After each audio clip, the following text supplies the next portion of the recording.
Hello guys. Ay, ang ganda tignan na trim, 'di ba? Ano siya, ang linis tignan ng kalsada.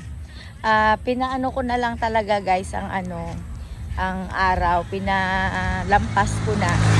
At para maka-walk naman ako sa kalsada ng matino-tino. Ayun, at 'di ba mas nagbisita ako kay Jungjong. At ang ganda kapag ganito hindi na masyadong araw. Naglalakad ka sa kalsada. Diba? Sino? Presko. Tapos maaamoy mo yung amoy gupit ng ng damo na parang amoy alam mo yung ng ano tawag doon? Palay. Parang ganon. Yung amoy niya. O, diba ang linis no kapag tinitrim nila yung damo, astig. Dapat ganyan lagi. Pero alam mo, believe ka na ngayon, may tagalinis ng kalsada hanggang province. Taray, no? Kung sa Maynila, ganun. May ganun din dito. May tagalinis. May nagmi-maintain na, kumuha ng mga basura once a week. Diba? Wala dati. Ngayon mayroon.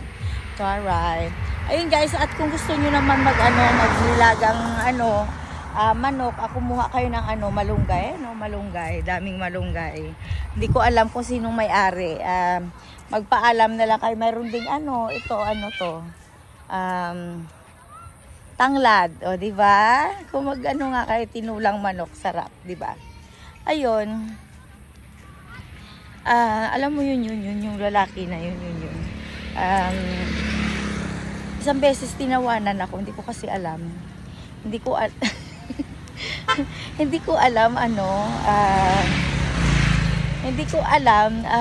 tawa siya ng tawa sa akin. Alam mo, buisit na buisit ako. Sinabi ko, huwag mo akong tatawanan na. Sabi kong gano'n. Yun pala, siya pala, pala yun, yung parang kulang-kulang, sinto-sinto. So, makakita ng tao, tatawa. Hi kuya! Ano yan? Okay. Saan ko? Ayun.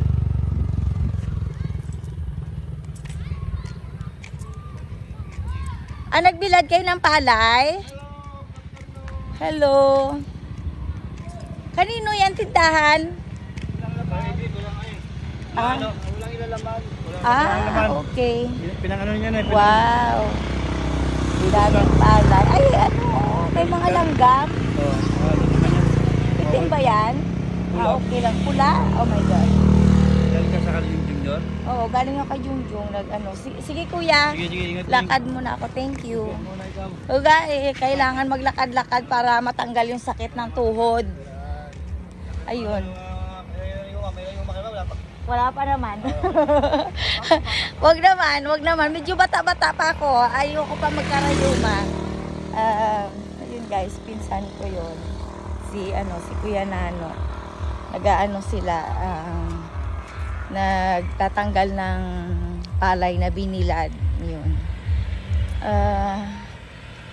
Dahil galing na ako dun kila Jungjong, uuwi na ako. Magbubukas ako ng tindahan ko. 'Di ba yung tindahan na iba is 24 hours. Ay, hindi 24 hours naman.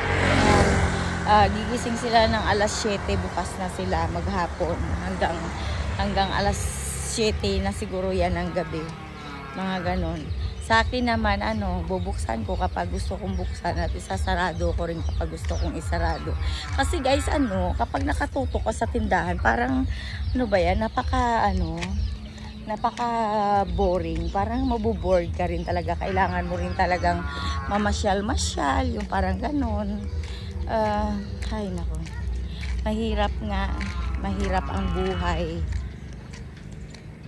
At yun, si Jungjong ay sana magkaroon na siya ng trabaho. Ayun, kawawa naman. At walang pero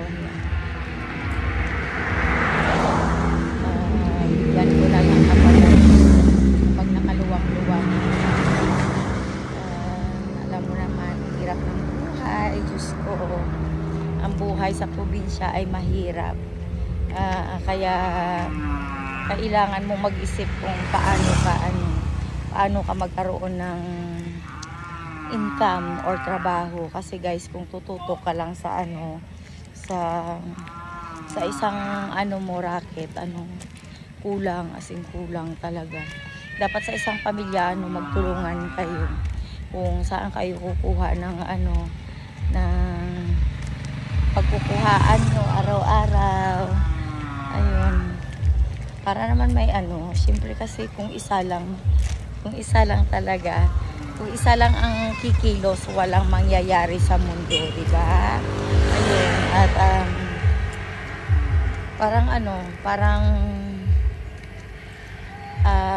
nakaasa ka lang sa sa isang kawawa, lupaypay ang tagahanap buhay, tapos ang pamilya ay malaki. Ayun lang guys, putulin ko muna to. Bye bye, thank you nga pala, God bless.